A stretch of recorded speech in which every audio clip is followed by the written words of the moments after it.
আমরা মেয়ে বলে যে তারা চলে গেছিলেন এরকমটা না, তারা আমাদের গায়েও হাত দিয়েছেন। ওই অ্যাপ্রোচটা ছিল, ওইখানে আমরাও আহত হই। ছাত্রলীগ একজন নেতাকে শনাক্ত করা গেছে। আমি এটা ভাবতেই পারছি না, আমার চোখের সামনে এমন কিছু ঘটে গেছে, আমার সাথে এমন কিছু ঘটছে। আমাদের কি সামর্থ্য ছিল না তাদেরকে পাল্টা অ্যাটাক করার? বাইক থেকে নেমে আক্তার ভাইকে ঘিরে ধরেছে। তারা ভাইকে আমাদের হাত থেকে ছিনিয়ে নিয়ে মারার চেষ্টা করছে।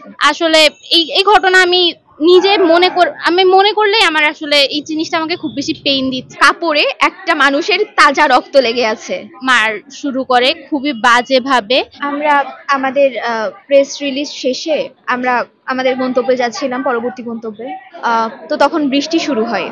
আমরা কয়েকটা মেয়ে আমরা রিক্সাতে যাচ্ছিলাম। পথিমধ্যে পরমাণু শক্তি কেন্দ্রের সামনে দেখি যে আক্তার ভাইকে মারা হচ্ছে।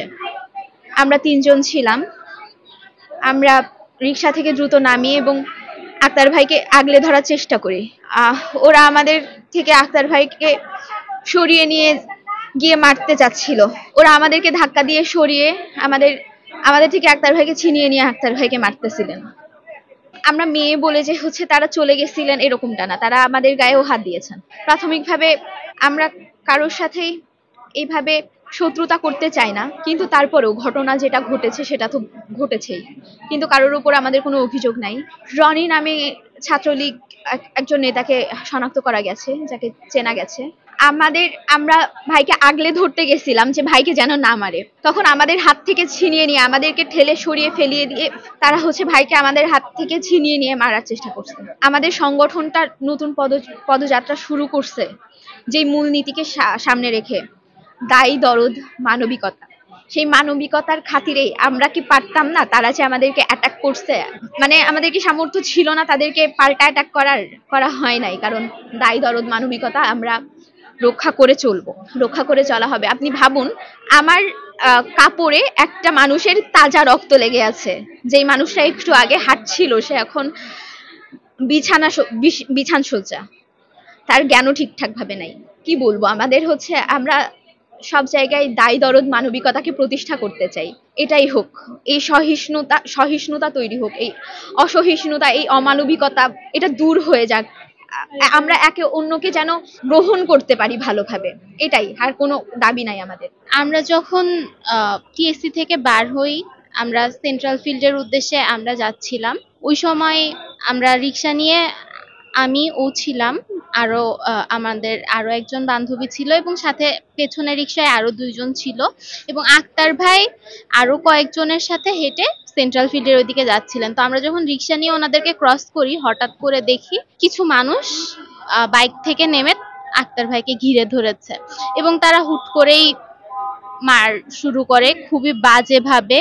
আক্তার ভাইকে আঘাত করা হয়, তাকে ফেলায় দিয়ে মারা হয় এবং আমি এটা দেখতে পাই নাই, হাতে ওইরকম কিছু আসলে দেখি নাই, কিন্তু হাতের মধ্যে যদি কিছু থেকে থাকে ওইটা আমরা জানি না, হয়তো আঘাত করার জন্য শক্ত কিছু ছিল। এরপর ভাইকে মুখে, চোয়ালে খুব বাজে ভাবে, নাকে, মাথায় আঘাত করা হয়। আমরা এই দৃশ্য দেখে রিক্সা থেকে নেমে যাই, গিয়ে ভাইকে যখন আমরা কাভার করে দাঁড়াই, ওই সময় আমাদের ওপরও তারা আক্রমণ করে।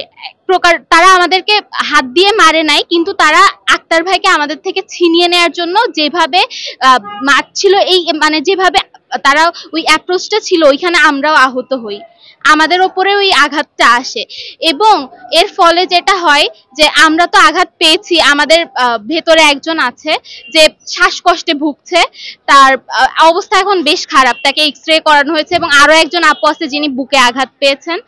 এভাবে আমরা অনেকেই আহত হয়েছে এবং আক্তার ভাইয়ের অবস্থা আসলে খুবই খারাপ। তিনি তার মুখে ফ্র্যাকচার হয়েছে, মাথায় খুবই বাজেভাবে আঘাত পাওয়ার পর ভাই কয়েকবার বমি করেছে।